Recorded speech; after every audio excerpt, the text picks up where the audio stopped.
What's up guys, it's Noel and I'm back with another video, and today we're going to be discussing Dororo, Beastars, and Agretzko. Let's go. Sensei Beats.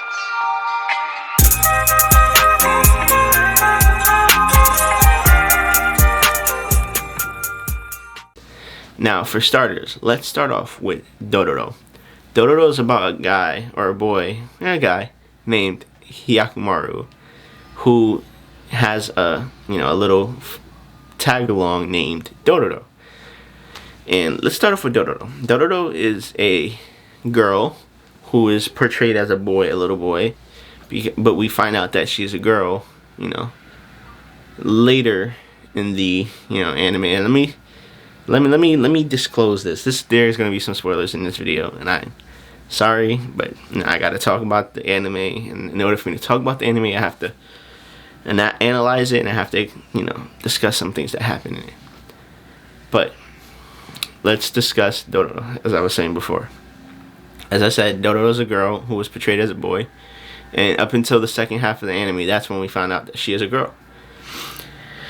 And her character is, she likes to, she's the person that controls the money, not controls the money, but is worried about the money, worried about the food and stuff like that, because Dororo, not because Dororo, but Hyakumaru is the the main character.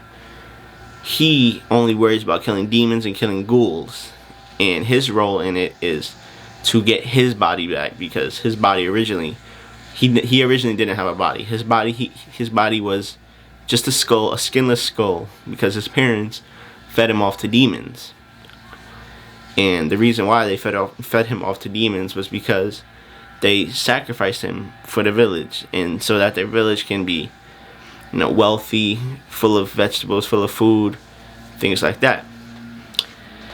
And his parents didn't expect him to be alive, and the reason why is because they sacrificed him, obviously. But when they found out that he was alive, they tried to sacrifice him again, and his younger brother named Tohamaru, he tried killing him for the village, and he made a deal with the demons. I hated Tohamaru. Tohamaru's character irritated me so much, I'm not even gonna lie. Like, I feel like I was so happy when he finally got killed off, because it felt like he was just following his father's footsteps, man. Like why? His father's obviously corrupt and obviously an antagonist. But moving on from that, Dororo, I find the fact that she had a map on her back, and her mother had a map on her back, to find the treasure of Dororo's father, was actually really interesting. I found it like a cool little side story, and it all connected because all of these little stories that were in it were connected to demons, and all the demons you already know connected to Hyakumaru. So every demon Hyakumaru killed, he gained a limb back. Dororo originally ran through the late 1960s. The manga was created in 1967 and ended in 1969. And the original anime was created in 1969 and ended in 1969. I've never known this, and I found this very intriguing because, it was amazing. It was readapted amazingly.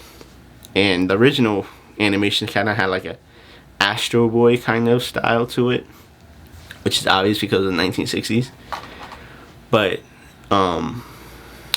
this adaptation, the recent one, was made by Studio Mappa, and I made a mistake saying that Trigger was the one making Attack on Titan in my last video, but I was wrong. Studio Mappa is the one making the new season of Attack on Titan, which I cannot wait to see, because this adaptation, well, not this adaptation, this studio absolutely did a good job with it, amazing job with this readaptation of Dororo.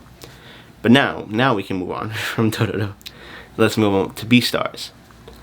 Oh, Beastars. I'm gonna say I enjoyed it. I liked it. I'm gonna pick up the manga. I'm gonna start reading the manga. But Beastars was my second furry anime that I've watched, and I've never would have thought I would have watched a furry anime like it, because it was, unlike BNA, it was more plot driven, And the fact that it was more plot driven, you know, rather than action driven, was kind of interesting. They took the place of humans, and there weren't any humans in the anime. It was only furry, and the main character's name is Legoshi, and he's a wolf. And basically, what like, at least the anime was about Legoshi. He was, you know, learning who he was as a carnivore and how he can control his carnivore instincts and his carnivore hunger, because he was in love with this rabbit. You know, as I'm speaking about it, just sounds crazy, but it's actually really good. This rabbit named Haru, and usually herbivores and carnivores don't get together. And he you know, for some reason had feelings for her, and there was, you know, how do I say it? There was a whole bunch of different characters. I don't even know how to explain the anime. I'm gonna discuss more about it in the podcast, because I need somebody else to help me interpret what I watched, because it's such an interesting anime. Like I've never would have thought, and there's I would have never thought I would ever pick up an anime like that. But there's another character not another character, but there's an alpaca that got killed, and I'm kind of curious on who's the one that killed the alpaca, because they never really got into it. They kept mentioning it, but they never showed who killed her.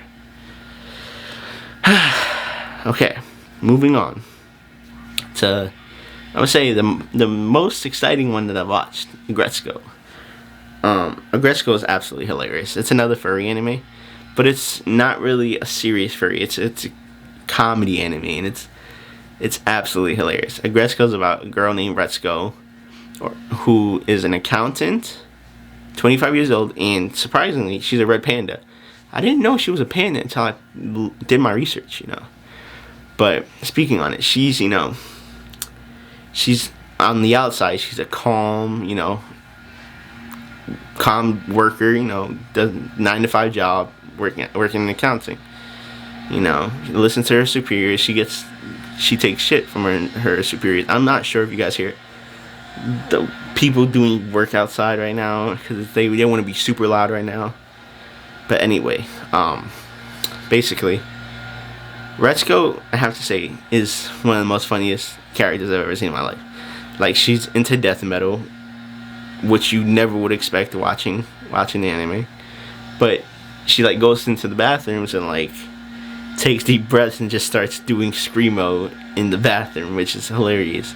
My favorite character in it was Haiga. He's a hyena, and I felt like he was the way he was portrayed, because he was in love with Retsuko, and he would try to stop people that she's into from, you know, being close to her and stuff like that, so he can try to, you know, get with her and things like that. It was funny. It was hilarious, actually. It's not even just funny, it was hilarious. But how do I say it? This anime, I would say the top 2 out of these 3 anime that I watched, because first of all, they're 15-minute episodes, so they're like more like comedy shorts than episodes, even though they are 15 minutes long, which are longer than shorts. They're 10 episodes a season. They're 2 seasons. They're coming out with 3rd season on this Thursday, and I cannot wait to watch it. I'm so excited. It's one of a kind. Honestly, it's one of a kind. It's like, you know, how we all are at work. You know, we take a whole bunch of stuff from our superiors, from our bosses, and at home, you know, we let it all out with our spouse, with our partner, and stuff like that. We talk so much, we badmouth them behind their backs and stuff like that. That's exactly what she is. That's what she does at karaoke. She starts screaming and stuff like that, and lets out all her pent-up anger. But yeah, this anime was, how do I say? This anime was that, and Agretsuko was amazing. Agretsuko was honestly amazing. And if you guys didn't know from the way I spoke about Dororo is the top one out of all 3. It was original. It was a classic. I wouldn't say a classic, but the original was a classic. The readaptation is not a classic. It was made last year. But unfortunately, Beastars was the lowest of the top of the 3, because it's not something I'm used to, and it was good. Although I would pick the other two over Beastars. But anyway, I hope you guys liked this video. Comment down below. Share this video with your friends, families, fellow weaves, cousins, brothers, sisters, you know, everybody you know who's into anime, of course. Hope you sub, hit the notification bell, and I'll catch you guys in the next video. Peace out.